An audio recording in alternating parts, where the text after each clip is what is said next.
Olá, seja bem-vinda e hoje vamos dar continuidade a mais um tipo de doença de pele.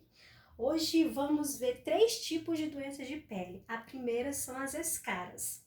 As escaras, elas são feridas causadas pela falta de movimentação de pessoas que têm dificuldade de locomoção, pessoas acamadas, cadeirantes. E quando a pessoa ela permanece muito tempo na mesma posição, o peso do corpo ele fica direcionado em um único local. Daí vai machucando a pele a ponto de que rompê-la e causar feridas também. Existem estágios das escaras, desde o estágio inicial, estágio 1, até o estágio terminal. Começando com o quê? Região avermelhada, pode apresentar queimação, dormência também. Coceiras é um pouco mais difícil, mas pode apresentar também coceiras. Que aí do estágio 1 ele já vai formando o quê? Bolhas, poderá formar bolhas, e do estágio 3 poderá formar feridas, que do estágio 4 essas feridas podem até aumentar de tamanho, formando crateras, né? Feridas mais extensas. E as escaras ela pode apresentar em qualquer região do corpo, desde a cabeça, cotovelos, coxas, pernas, nas regiões íntimas também.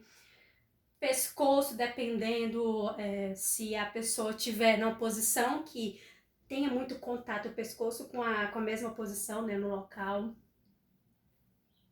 E como é que eu posso estar prevenindo essas escaras? As escaras, que é justamente a falta de locomoção de pessoas acamadas, pessoas cadeirantes, ela obriga essa pessoa a ficar muito tempo na mesma posição, certo? Sentada ou deitada, sempre na mesma posição.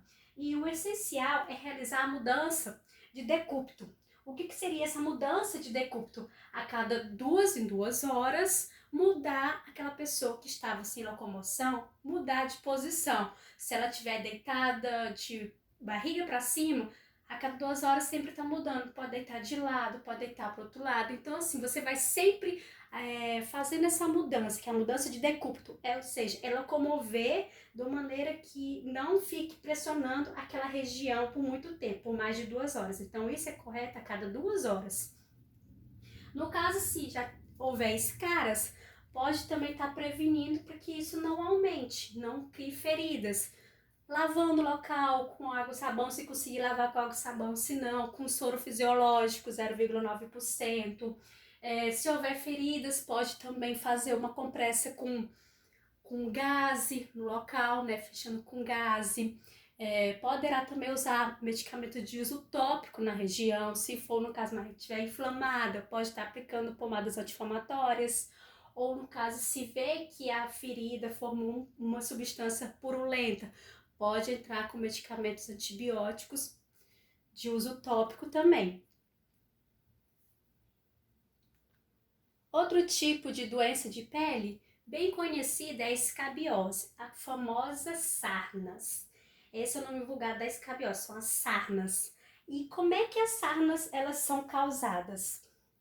Ela é uma infecção contagiosa que ela pode se espalhar rapidamente através do contato físico, né, de pessoa para pessoa, como ocorre também em pessoa da mesma casa, crianças na creche, escola.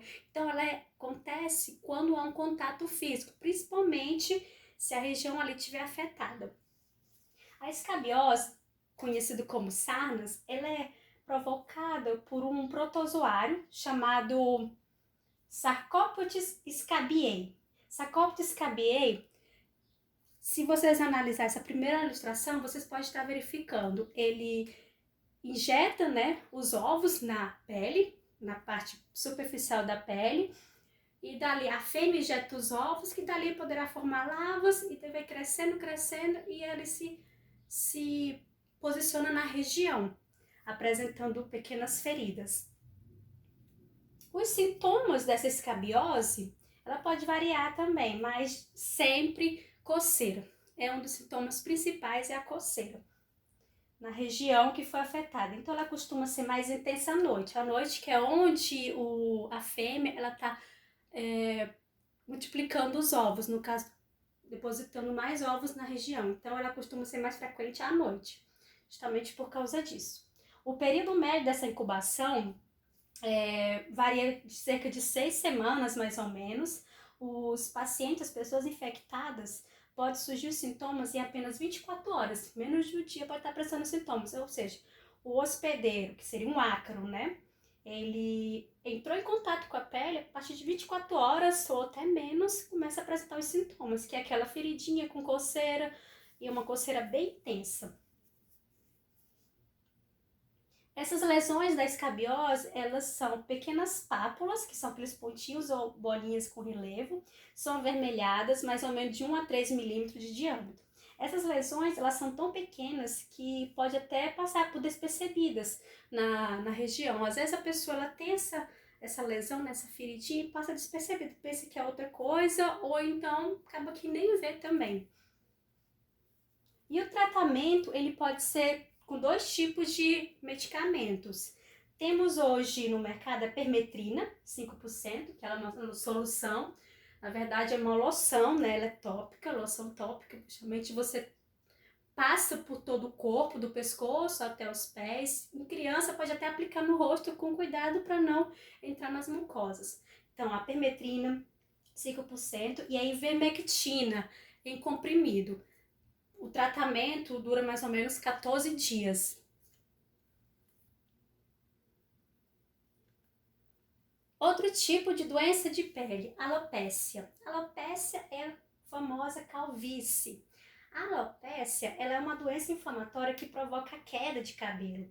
São diversos fatores que podem estar envolvidos nesse desenvolvimento. Pode ser questão genética e também a questão da imunidade. Tem participação também de autoimune, doenças autoimunes, imunidade baixa. E esses fios, ele começa a cair, resultando mais frequente naquelas falhas que a gente vê muito, tanto em homens e mulheres. Que é aquelas falhas devido à região ficar sem pelo. Então, pode ver que a região é mais lisinha, porque os fios de cabelo começam a cair, dali não consegue produzir. Não há o folículo piloso na produção do pelo.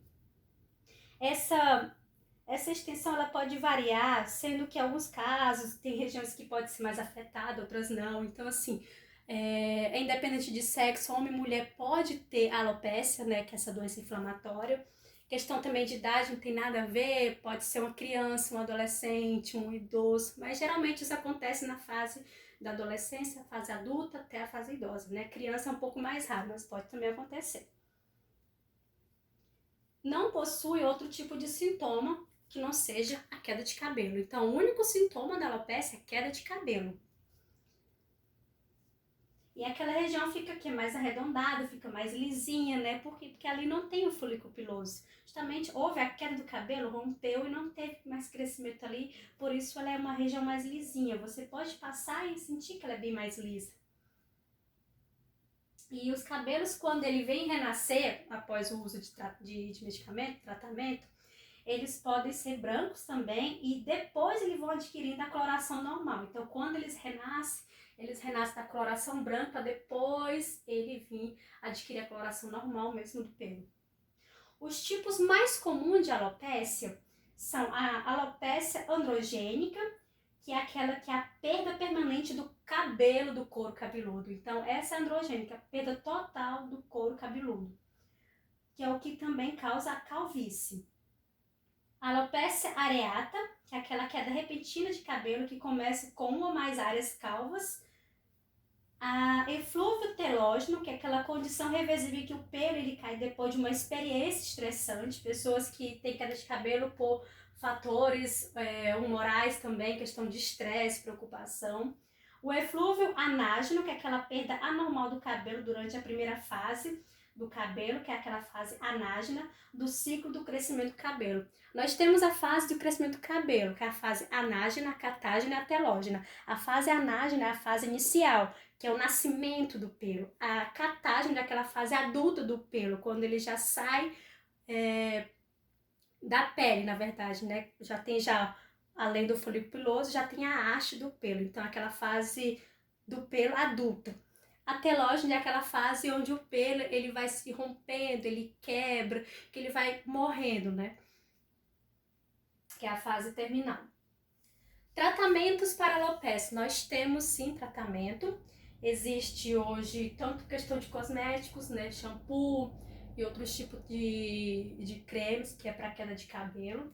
Mas podemos usar medicamentos top como minoxidil, corticoides, a antralina também, que é outro tipo de medicamento que pode ser usado. Isso aí, principalmente quem tem caso mais agressivo, né, da alopecia, quem tem muita intensa queda de cabelo. Hoje pode ser usado também o tratamento estético hidrodermoterapia, que é a aplicação de enzimas. Essas enzimas que são aquelas substâncias, né, os medicamentos usados para tratamento da alopecia. Pode ser medicamento com minoxidil também, ele pode ser aplicado no couro cabeludo, bem na raiz. E temos também finasterida, só que a finasterida ela tem que ter um certo cuidado, que homens não é bom fazer o tratamento porque ele causa perda do libido.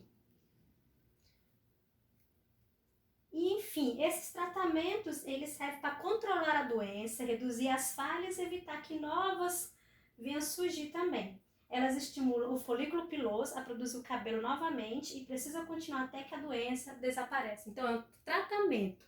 Você começa um tratamento mesmo que ali você viu que preencheu a região afetada, você ainda tem que continuar o tratamento seguindo as orientações certinhas. Por quê? Porque esses medicamentos, seja qual for, ele vai estimular o folículo piloso, que é aquele responsável por produzir o pelo. É como se fosse a matriz, na verdade. É a raiz do pelo, tá ali no folículo piloso. Então, esses produtos, esse tratamento, ele vai agir para estimular o folículo piloso na produção do pelo.